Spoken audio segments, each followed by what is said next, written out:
Je pense qu'on peut quand même pas considérer qu'il y a que des gentils gilets jaunes qui, tous les samedis, défilent comme des bisounours et qu'il n'y a pas de violence. Moi, j'aimerais revenir sur le profil de ces gilets jaunes, puisqu'on je continue à en rencontrer dans les débats que nous faisons. C'est des personnes qui sont émotionnellement quand même un peu sur la corde de raid, hein. Elles sont agressives.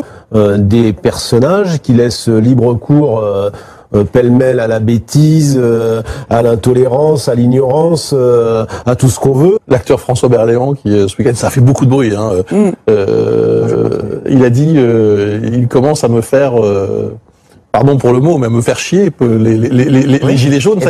Pardon pour l'expression, je vais pas dire ça à la télévision, mais j'aimerais bien savoir combien il est payé ce monsieur. Voilà. Oui, non mais d'accord, mais moi aussi ça commence à me faire chier que les gens n'aient pas des salaires décents quand ils travaillent. Voilà ce qui me fait chier, moi, à la fin du mois.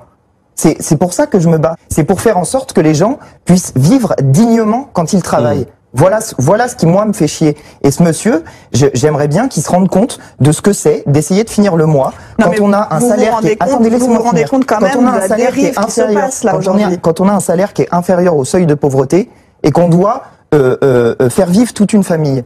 Dites-moi comment c'est... Moi, j'ai rencontré une dame dans une manifestation. Elle me disait, j'ai le RSA et j'ai 3 enfants à charge encore. Comment on fait? Expliquez-moi comment concrètement vous faites.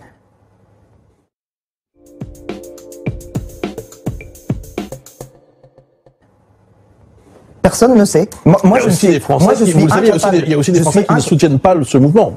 D'accord, mais il y a quand même 64% des Français qui soutiennent ce mouvement. Et j'ai l'impression qu'autour de la table, je suis le seul à soutenir ce mouvement et que vous êtes 4 à être d'accord pour dire que les gilets jaunes sont des violents, que les gilets jaunes sont des antisémites, que les gilets jaunes sont des racistes. Donc au bout d'un moment aussi, il faut comprendre aussi pourquoi il y a une critique qui est faite du système médiatique de notre pays. C'est que les gens, quand ils regardent la télé et quand ils regardent une émission comme celle-ci, ils n'ont pas l'impression d'être dignement représentés. Et à l'Assemblée nationale, c'est le cas.